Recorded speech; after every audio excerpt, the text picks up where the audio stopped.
Hello kids. इस video में मैं क्लास 6 की हिंदी की बुक मल्हार के चैप्टर 1 को पढ़ाने जा रही हूँ। इसमें 2 कविताएं हैं। एक है मातृभूमि और दूसरी है पुष्प की अभिलाषा। हम इसमें इसकी सारी एक्सरसाइज भी करेंगे और इसका एक्सप्लेनेशन भी करेंगे। तो चलिए देखते हैं ये कविता। पहले हम देखते हैं मातृभूमि।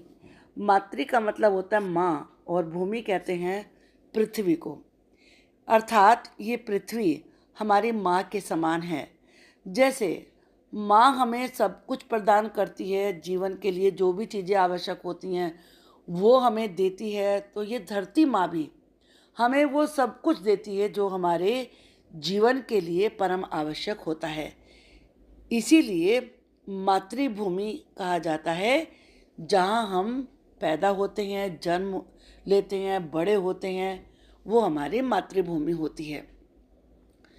जिस मातृभूमि का इसमें जिक्र किया है वो है हमारी भारत भूमि। तो चलिए कविता देखते हैं। ऊंचा खड़ा हिमालय आकाश चूमता है, नीचे चरण तले झुक नित सिंधु झूमता है। भारत के उत्तर में हिमालय पर्वत है जो कि बहुत ऊंचा है और उसकी ऊंचाई इतनी अधिक है कि ऐसे लगता है जैसे कि वो आकाश को चूम रहा हो।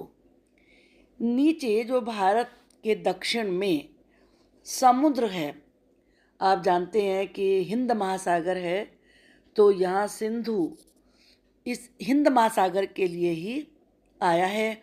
और जो भारत का साउथ का क्षेत्र है वो भारत के चरण हैं। तो समुद्र नीचे चरण तले झुक, तो वहाँ चरणों के नीचे जो समुद्र है वो झुक कर नित सिंधु सागर यानी कि जो हिंद महासागर है वो भारत माता के चरणों को पखारता है। गंगा यमुन त्रिवेणी नदियाँ लह रही हैं, जगमग छटा निराली पग पग ठहर रही है। यहाँ पर 3 नदियों का जिक्र किया है कि गंगा यमुना सरस्वती, जहाँ ये 3 नदियाँ मिलती हैं वो त्रिवेणी होता है। नदियाँ लह रही, इन नदियों में लहरें बह रही हैं, यानी कि ये पूरी कलकल करती हुई बही जा रही हैं। जगमग छटा निराली, छटा का मतलब था शोभा, पग पर ठहर रही है। इनकी जो छटा है, जो इनकी सुंदरता है, जो इनकी शोभा है वो अनोखी है। और ये पग पग ठहर रही यानी कि हर पग को धो रही हैं, पूरे भारत में बह रही हैं। वह पुण्य भूमि मेरी, वह स्वर्ण भूमि मेरी, वह जन्मभूमि मेरी, वह मातृभूमि मेरी। वह पुण्य भूमि मेरी, किससे मतलब क्या है कि ये हमारा बड़ा पुण्य है जो भारत में लोग रहते हैं, कि यहाँ पर इतने ऋषि मुनि हुए हैं, तो ये हमारे लिए बहुत ही पुण्य की, सौभाग्य की बात है। तो ये हमारी पुण्य भूमि है। यह स्वर्ण भूमि मेरी, भारत की भूमि अनेक संपदाओं से परिपूर्ण रही है, इसीलिए भारत को अतीत में सोने की चिड़िया कहा जाता था। तो यह मेरी स्वर्ण भूमि है। ये भी कह सकते हैं कि जिस प्रकार से सोना अनमोल धातु है, तो ये धरती माँ भी हमारे लिए अनमोल है। यह जन्मभूमि मेरी, मैंने इस धरती पर जन्म लिया है और इसीलिए ये मेरी जन्मस्थली है। मातृभूमि मेरी, ये मेरी मातृभूमि है, क्योंकि इसी के जल, फसल, वायु, इन सब को मैं ग्रहण करके बड़ा हुआ हूँ और इसी धरती ने माँ के समान मेरा लालन पालन पोषण किया है। तो ये मेरी मातृभूमि है। झरने अनेक झरते जिसकी पहाड़ियों में, चिड़िया चहक रही हैं हो मस्त झाड़ियों में। और भारत एक विविध भौगोलिक क्षेत्रों वाला देश है। यहाँ पर अनेकों झरने बहते हैं। इसकी पहाड़ियों से, बहुत ऊंची ऊंची पहाड़ियाँ हैं और उनसे झरने, असंख्य झरने निकलते हैं। चिड़िया चहक रही हो मस्त झाड़ियों में, और यहाँ की झाड़ियों में जो चिड़ियों का कलरव है, जो उनकी मधुर ध्वनि है, वो पूरे वातावरण को मस्तीमय बना देती हैं, यानी कि मस्त कर देती हैं। अमराई यहाँ घनी है, कोयल पुकारती है, बहती मलय पवन है, तन मन संवारती है। अमराइयाँ किसे कहते हैं? अमराइयाँ कहते हैं आम के बागों को। अमराइयाँ घनी है यानी कि यहाँ पर इतने अधिक आम के पेड़ हैं कि पूरे उसमें बागों में वो बहुत घने हैं, उन पे बोर आ रहा है। अमराइयों का मतलब जो आम के पेड़ पर बोर आता है, उसे एक्चुअली में अमराई कहा जाता है। तो कोयल पुकारती, और उस की महक से, जो जो बोर आता है आम के पेड़ पर, उसकी महक से कोयल का मन गाने के लिए चंचल उठता है और कोयल पुकारने लगती है। बहती मलय पवन, मलय पवन जो दक्षिण में मलय पर्वत है, वहाँ से सुगंधित हवा, पवन का मतलब हवा, जब बहती है, तन मन संवारती है, तो वो तन को भी ऊर्जा प्रदान करती है और मन में भी इस फूर्ति का संचार करती है। वह धर्म भूमि मेरी, वह कर्म भूमि मेरी, वह जन्मभूमि मेरी, वह मातृभूमि मेरी। भारत अनेक धर्मों की जन्मस्थली है। सिख, जैन, बौद्ध, हिंदू धर्म, अनेक धर्म इस धरती से पनपे हैं, आगे बढ़े हैं, और यहीं रहकर मैं अपने धर्म का आचरण करता हूँ। तो ये मेरी धर्म भूमि है। कर्म भूमि मेरी, मेरी कर्म स्थली भी यही है। मैं यहीं पे रहकर अपने जो अनिवार्य कार्य हैं, कर्म हैं मेरे, वो मैं यहीं पे करता हूँ। तो ये मेरी कर्म स्थली भी है। यह जन्मभूमि मेरी, मैंने यहाँ जन्म लिया है, तो ये मेरी जन्म स्थली भी है। और मातृभूमि मेरी, ये भारत ही मेरी माँ है, जो कि माँ के समान मेरा लालन पालन करती है। जन्मे जहाँ थे रघुपति, जन्मी जहाँ थी सीता, श्री कृष्ण ने सुनाई वंशी पुनीत गीता। जन्मे जहाँ थे रघुपति, रघुपति आता है राम, श्री राम के लिए। तो श्री राम अयोध्या में जन्मे थे, अयोध्या नगरी में उनका जन्म हुआ था। तो ये श्री राम की जन्मस्थली भी है। जन्मी जहाँ थी सीता, सीता की जन्मस्थली भी यही भारत है। श्री कृष्ण ने सुनाई वंशी पुनीत गीता, और श्री कृष्ण ने जो गीता का संदेश दिया, आप जानते हैं कि गीता श्रीमद् भागवत गीता का हिस्सा है। जब श्री कृष्ण पांडवों को युद्ध स्थल में खड़े होकर उन्हें प्रेरित करने के लिए जो बातें समझाते हैं, वो गीता में हैं। तो गीता की जो बंसी थी, वो श्री कृष्ण ने भारत देश में ही सुनाई थी। गौतम ने जन्म लेकर जिसका सुयश बढ़ाया, जग को दया दिखाई, जग को दिया दिखाया। गौतम बुद्ध की जन्मस्थली भी ये भारत देश ही है। उन्होंने भारत देश में जन्म लिया। आप जानते हैं कि बुद्ध धर्म के प्रवर्तक गौतम बुद्ध थे, तो उनका जन्म भी भारत में ही हुआ, और जिसका सुयश बढ़ाया, और उन्होंने भारत के मान सम्मान को बढ़ाया। यश का मतलब होता है कीर्ति। इसकी कीर्ति को, इसके यश को, इसकी प्रसिद्धि को बढ़ाया। जग को दया दिखाई, वो पूरे जग, पूरी दुनिया को दया का संदेश दिया कि जीवन में इस धरती को खुश, संपन्न, समृद्ध बनाने के लिए सभी जीवों पर दया दिखाना कितना अनिवार्य है, ये संदेश दिया। जग को दिया दिखाया, दिया से मतलब यहाँ पर है रोशनी, और इस संसार को ज्ञान रूपी प्रकाश दिया, मतलब ज्ञान प्रदान किया। यह युद्ध भूमि में, वह बुद्ध भूमि मेरी, यह भारत देश मेरी युद्ध भूमि है। क्योंकि आप जानते हैं कि जीवन में हमेशा अनेकों संघर्ष आदमी को करने पड़ते हैं। दिन प्रतिदिन की ज़िंदगी में भी अनेक संघर्ष करने पड़ते हैं। तो मेरी संघर्ष करने की जो स्थली है वो ये भारत देश ही है। वह बुद्ध भूमि मेरी, और बुद्ध की भूमि भी यही देश है। वह मातृभूमि मेरी, और ये मेरी मातृभूमि है जो कि माँ के समान मेरा लालन पालन पोषण कर रही है। वह जन्मभूमि मेरी, और ये भारत देश ही मेरी जन्मभूमि है। तो देशभक्ति की भावनाओं से ओतप्रोत ये कविता श्री सोहन लाल द्विवेदी जी ने लिखी है। चलिए अब हम जरा सोहन लाल द्विवेदी जी के बारे में भी जान लेते हैं कि ये कौन थे। इनका जन्म 1906 में हुआ था और इनकी मृत्यु 1988 में हुई थी। इस कविता को हिंदी के प्रसिद्ध कवियों में से एक सोहन लाल द्विवेदी जी ने लिखा है। उनका जन्म आज से लगभग 125 साल पहले हुआ था। उस समय अंग्रेजों का भारत पर आधिपत्य था। आधिपत्य का मतलब अधिकार। उन्होंने अपनी लेखनी से अंग्रेजों का विरोध किया। उनकी लेखनी का सबसे प्रिय विषय था देशभक्ति। भारत के गौरव का गान करना उन्हें बहुत प्रिय था। उनकी कुछ और चर्चित रचनाएं हैं, बढ़े चलो, कोशिश करने वालों की हार नहीं होती आदि। उनको आप बड़े होकर पढ़ेंगे।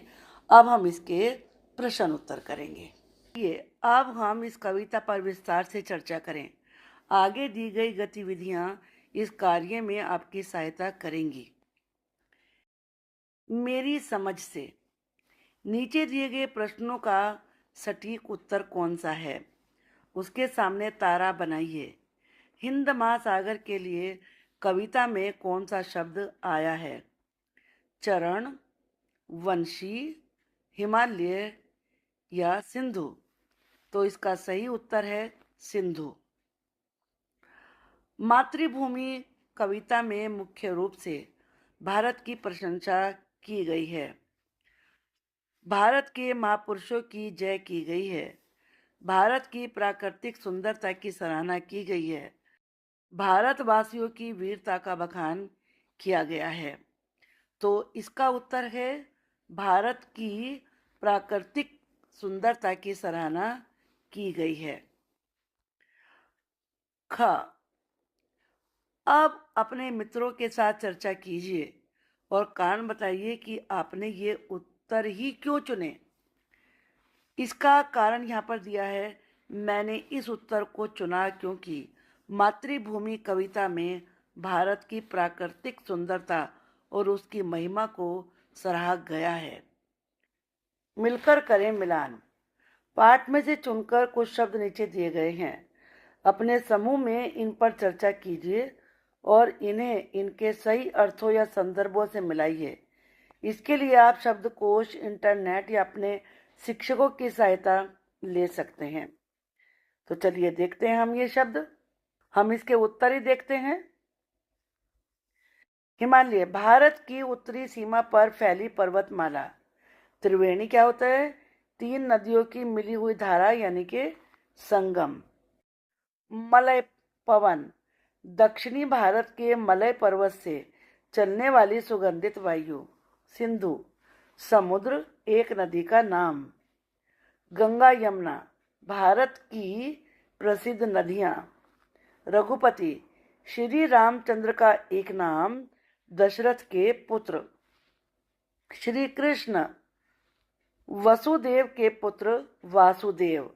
सीता, जनक की पुत्री जानकी।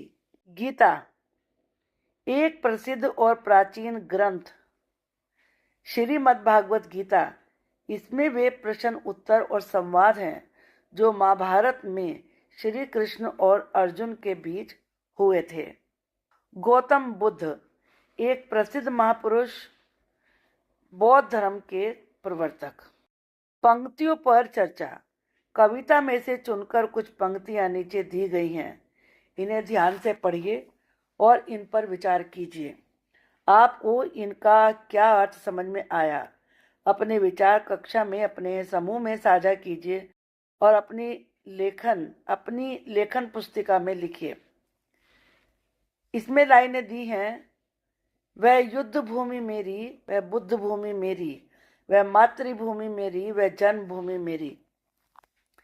ये पंक्तियां भारत के विभिन्न महापुरुषों और उनके महत्वपूर्ण युद्धों तथा धार्मिक और सांस्कृतिक योगदान को स्मरण कराती हैं।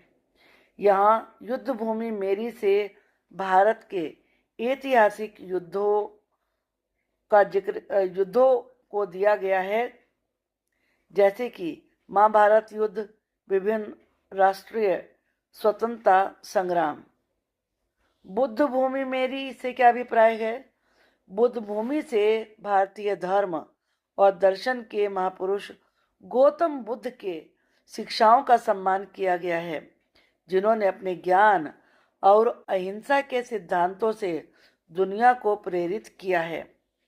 इन पंक्तियों से साफ होता है कि भारत मातृभूमि के रूप में न केवल अपने नागरिकों के लिए एक भौतिक स्थान है, बल्कि यहाँ का धर्म, संस्कृति और ऐतिहासिक योगदान भी उनके लिए महत्वपूर्ण है।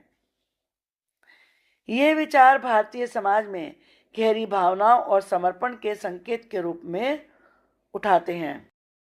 कवि ने भारत को युद्ध भूमि मेरी कहा क्योंकि भारत की भूमि सदा संघर्ष की भूमि रही है।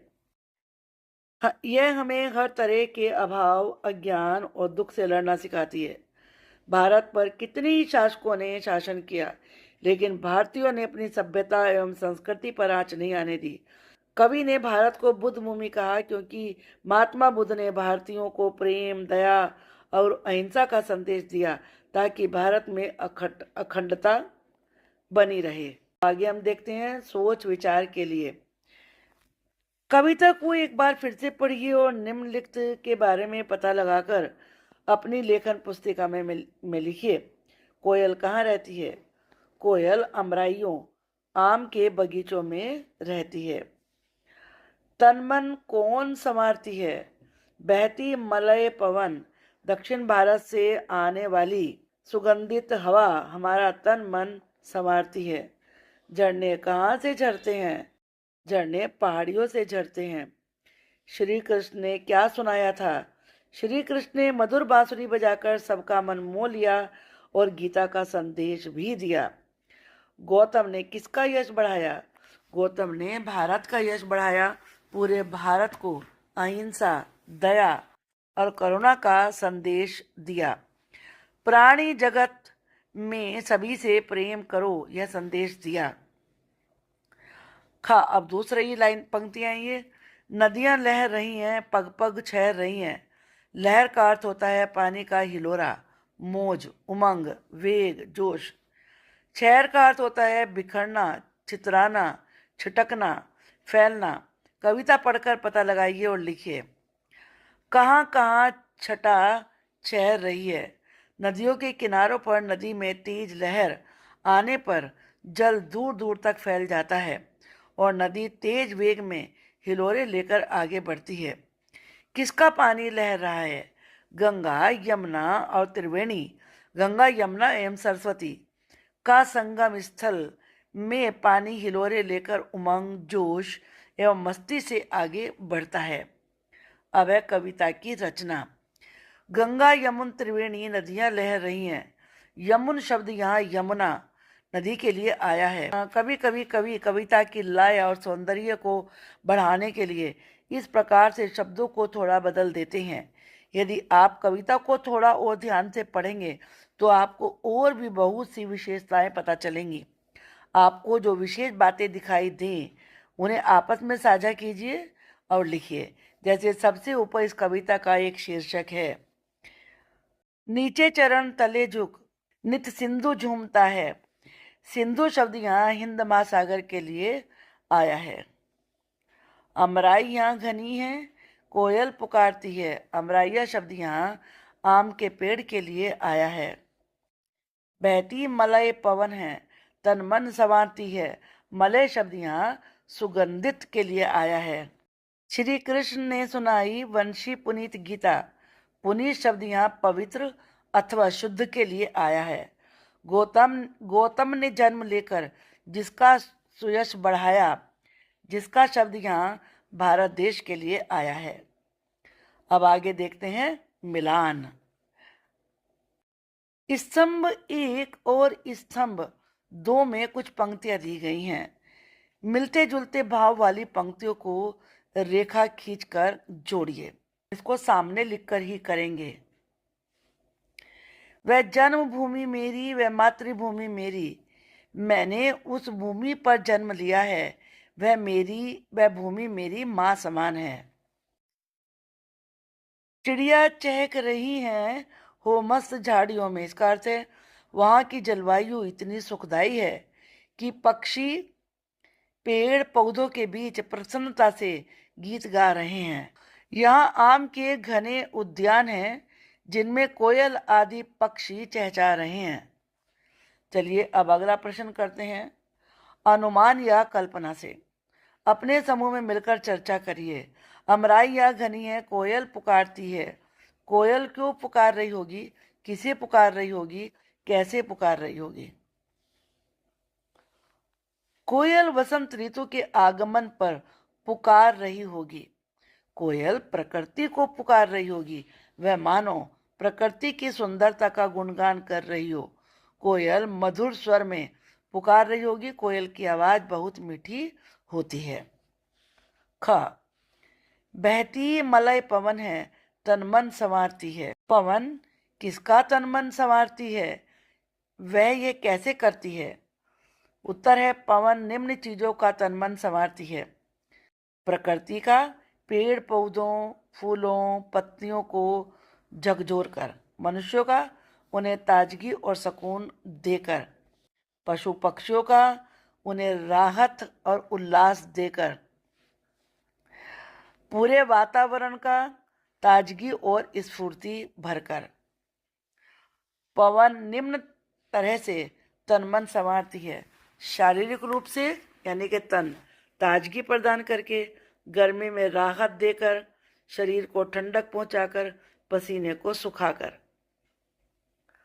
मानसिक रूप से मन को तनाव कम करके, मन को बेहतर बनाकर, प्रफुल्लित करके, नई ऊर्जा से भरकर। प्राकृतिक रूप से प्रकृति पेड़ पौधों को झकझोर कर उन्हें नृत्य करने जैसा प्रतीत करा के, फूलों की सुगंध को चारों ओर फैलाकर, बादलों को विभिन्न आकार देकर, जल की लहरों पर कंपन पैदा करके। अब देखते हैं शब्दों के रूप। नीचे शब्दों से जुड़ी कुछ गतिविधियां दी गई हैं। इन्हें करने के लिए आप शब्दकोश अपने शिक्षकों और साथियों की सहायता भी ले सकते हैं। नीचे दी गई पंक्तियों को पढ़िए। जगमग छटा निराली पग पग छहर रही है।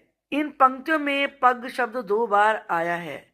इसका अर्थ है हर पग, हर कदम पर। शब्दों के कुछ ऐसे जोड़े नीचे दिए गए हैं, इनके अर्थ लिखिए। घर घर का मतलब है हर घर, प्रत्येक घर। बाल बाल, बाल बाल का मतलब है बहुत करीब से, मुश्किल से, और इसका दूसरा अर्थ ये भी हो सकता है हर बालक। यहाँ बाल से मतलब है बालक, तो हर बालक या प्रत्येक बालक। सांस सांस, सांस सांस का मतलब है लगातार या हर सांस में। एक और अर्थ भी है थोड़े से अंतर से बचना, वह गिरने को था पर बाल बाल बच गया। देश देश का मतलब है प्रत्येक देश में। पर्वत पर्वत, इसका मतलब है सभी पर्वत या हर पर्वत।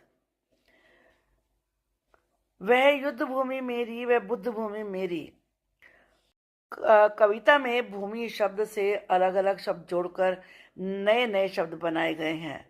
आप भी नए शब्द बनाइए और उनके अर्थ पता कीजिए। जैसे यहाँ भूमि है तो आप तप से तप भूमि, देव भूमि, भारत भूमि, जन्मभूमि, कर्म भूमि, कर्तव्य भूमि, मरुभूमि, मलय भूमि, मल्ल भूमि, यज्ञ भूमि, रंग भूमि, रण भूमि, सिद्ध भूमि। अब ये यहाँ पर इतने हमने लिख के भी बताए हैं, आप बना सकते हैं। और अब इनका नेक्स्ट हम देखते हैं। थोड़ा भिन्न थोड़ा समान। नीचे दी गई पंक्तियों को पढ़िए। जग को दया दिखाई सिखाई, जग को दिया दिखाया। दया और दिया में केवल एक मात्रा का अंतर है। लेकिन इस एक मात्रा के कारण शब्द का अर्थ पूरी तरह बदल गया है। आप भी अपने समूह में मिलकर ऐसे शब्दों की सूची बनाइए जिनमें केवल एक मात्रा का अंतर हो, जैसे घड़ा और घड़ी। तो यहाँ शब्द है इस प्रकार के, जैसे चांद, चांदी। आप जानते हैं चांद चंद्रमा को कहते हैं। चांदी, आप ये जानते हैं कि ये सिल्वर को कहा जाता है। घट, घाट, चना, चीन, मेला, मैला, दान, दिन, और काल, कील, राग, रोग, मान, मौन, दाल, दिल, पाठ, पीठ, और बाल, बोल। और भी बहुत सारे शब्द आप इसमें से ऐसे छांट सकते हैं। पाठ से आगे आपकी बात। इस कविता में भारत का सुंदर वर्णन किया गया है। आप भारत के किस स्थान पर रहते हैं, वह स्थान आपको कैसा लगता है, उस स्थान की विशेषता बतलाइए। उसमें आपको वहाँ की प्रकृति, खान पान, जलवायु, प्रसिद्ध स्थान आदि ये सब बताने हैं। मैं भारत के दक्षिण भाग में रहता हूँ। यह स्थान मुझे बहुत अच्छा लगता है। उत्तर भाग में रहते तो उत्तर भाग लिखिए, पश्चिम में रहते तो पश्चिम भाग लिखिए। अब वहीं का वर्णन करना है, क्योंकि दक्षिण में समुद्र है। प्रकृति, समुद्र तटों, नारियल के पेड़ों, चाय और कॉफी के बागानों से भरपूर है। खान पान, इडली, डोसा, सांभर, रसम, अप्पम जैसे स्वादिष्ट व्यंजन खाने को मिलते हैं। जलवायु कैसी है, गर्म और आर्द्र, मानसून का प्रभाव रहता है। प्रसिद्ध स्थान कौन से हैं, मैसूर पैलेस, मरीना बीच, मीनाक्षी मंदिर जैसे प्रसिद्ध मंदिर हैं। अब अगर मान लीजिए आप भारत के पश्चिम में रहते हैं। मैं भारत के पश्चिम भाग में रहता हूँ। यह स्थान मुझे बहुत अच्छा लगता है, क्योंकि प्रकृति कैसी है, रेगिस्तान है, समुद्र तट है, घने जंगल हैं, देखने को मिलते हैं। गुजरात का ध्यान रखिए। खान पान कैसा है, ढोकला, दाबेली, बड़ा पाव, पूरनपोली जैसे स्वादिष्ट व्यंजन खाने को मिलते हैं। जलवायु कैसी है यहाँ की, गर्म और शुष्क है, मानसून का मध्यम प्रभाव रहता है। प्रसिद्ध स्थान क्या है, Gateway of India, Taj Mahal hotel, गिरवन, जोधपुर, उदयपुर जैसे शहर देखने को मिलते हैं। अब अगर आप उत्तर भाग में रहते हैं, मैं भारत के उत्तर भाग में रहता हूँ। यह स्थान मुझे बहुत अच्छा लगता है, क्योंकि प्रकृति, हिमालय पर्वत श्रृंखला है, गंगा और यमुना नदियां देखने को मिलती हैं। खान पान, छोले भटूरे, पराठे, कचौड़ी, लस्सी जैसे स्वादिष्ट व्यंजन। जलवायु कैसी है, गर्मियों में बहुत गर्म, सर्दियों में ठंडा रहता है। अब प्रसिद्ध स्थान कौन से हैं यहाँ पर, श्री राम मंदिर अयोध्या, काशी विश्वनाथ मंदिर Varanasi, hill station Shimla, Manali, Taj Mahal, Lal Qila, golden temple जैसे प्रसिद्ध स्थान देखने को मिलते हैं। अब अगर आप पूर्व में रहते हैं, मैं भारत के पूर्वी भाग में रहता हूँ। यह स्थान मुझे बहुत अच्छा लगता है, क्योंकि प्रकृति, सुंदर वन, चाय बागान, नदियां देखने को मिलती हैं। खान पान, मछली के व्यंजन, रसगुल्ला, मिष्टी दोई जैसे स्वादिष्ट व्यंजन खाने को मिलते हैं। जलवायु कैसी है, गर्म और आर्द्र है, भारी वर्षा वाला मौसम रहता है। प्रसिद्ध स्थान कौन से है, जगन्नाथ टेम्पल मंदिर, पुरी, कोणार्क सूर्य मंदिर, Victoria memorial, Howrah bridge, hill station Darjeeling में है जैसे प्रसिद्ध स्थान देखने को मिलते हैं। तो आप चाहे किसी भी क्षेत्र के बारे में लिख सकते हैं। अपने परिवार के किसी सदस्य या मित्र के बारे में लिखिए। उनकी कौन कौन सी बातें आपको अच्छी लगती हैं। आप किसी के बारे में भी लिख सकते हैं। मेरे परिवार में मुझे मेरे पिताजी सबसे अच्छे लगते हैं। उनकी निम्नलिखित बातें मुझे बहुत अच्छी लगती हैं। वे सादा जीवन, उच्च विचार में विश्वास करते हैं। प्रातः लंबी सैर पर जाते हैं ताकि स्वस्थ रहें। देसी खाना खाते हैं। उन्हें पश्चिमी सभ्यता के व्यंजन पसंद नहीं है, क्योंकि वे पौष्टिक नहीं होते। वे समाज सेवी हैं। अपने कार्यालय के कार्य के बाद समाज सेवा कार्य करते हैं। परिवार के प्रति पूर्ण रूप से समर्पित रहते हैं। वे अपने बड़े बुजुर्गों का बहुत सम्मान करते हैं। परिवार के प्रत्येक सदस्य की आवश्यकताओं को पूरा करने का भरसक प्रयास करते हैं। किसी भी कार्य को करने से पूर्व पहले भली भांति विचार करते हैं। अब है वंश से। श्री कृष्ण ने सुनाई वंशी पुनीत गीता। वंशी बांसुरी को कहते हैं। यह मुंह से फूंक कर बजाए जाने वाला एक वाद्य यानी बाजा है। नीचे फूंक कर बजाए जाने वाले कुछ वाद्यों के चित्र दिए गए हैं। इनके नाम शब्द जाल से खोजिए और सही चित्र के सामने लिखिए। तो चलिए हम देखते हैं। ये नए शब्द इसमें बनेंगे। नाद, अलगोजा और भकोरा, शंख, बीन, सिंगी और बांसुरी। अब इनके उत्तर देखते हैं जो आपको लिखने हैं यहाँ पर। तो ये देखिए, ये अलगोजा है, ये बीन है, ये बांसुरी है, ये सिंगी है, ये शहनाई है, ये नाद है, ये भंकोरा है और ये शंख है। अब है आज की पहेली। आज हम आपके लिए एक अनोखी पहेली लाए हैं। नीचे कुछ अक्षर दिए गए हैं। आप इन्हें मिलाकर कोई सार्थक शब्द बनाइए। अक्षरों को आगे पीछे किया जा सकता है, यानी उनका क्रम बदला जा सकता है। आप अपने मन से किसी भी अक्षर के साथ कोई मात्रा भी लगा सकते हैं। पहला शब्द हमने आपके लिए बना ही दिया है। स म ह ग र बनेगा महासागर। ह म य ल हिमालय बन सकता है। गंगा बन सकता है। और भ त र भीतर भी बन सकता है, भारत भी बन सकता है। और ल क व कोयल बन सकता है। और ये व न प पवन बन सकता है। तो इस प्रकार से आप शब्द बना सकते हैं। अब है झरोके से। आप अपने विद्यालय में वंदे मातरम गाते होंगे।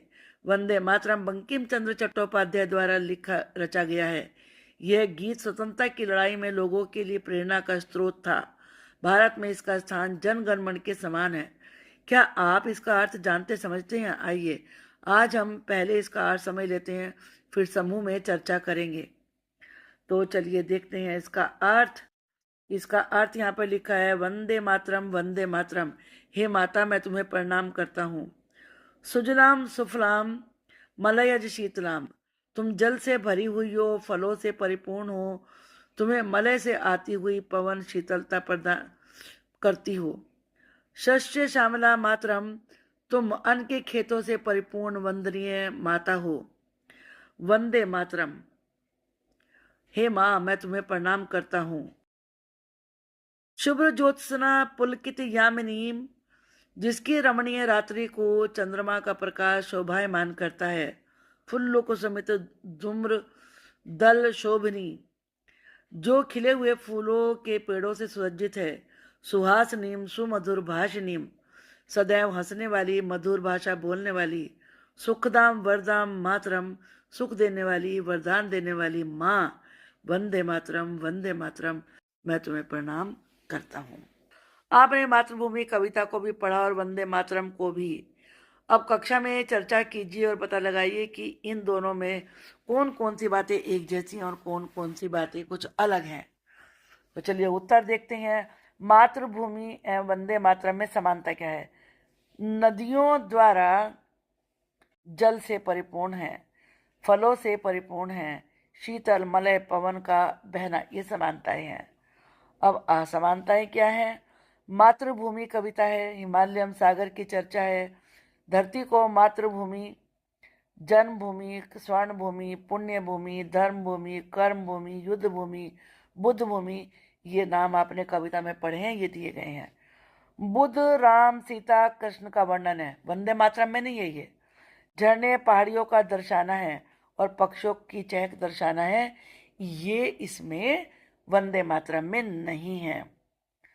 अब वंदे मातरम में भारत माता को प्रणाम है, अन्न से परिपूर्ण खेत बताना है, चंद्रमा के शोभायमान प्रकाश की छटा का चित्रण है, खिले फूलों से सज्जित पेड़ों की शब्द चर्चा है, सदा हंसने वाली, मधुर भाषा बोलने वाली, वरदान देने वाली भारत माँ को प्रणाम करना है। अब ये कविता है, इसको हमें केवल पढ़ना है। पुष्प की अभिलाषा। चाहा नहीं मैं सुरबाला के गहनों में गूथा जाऊं।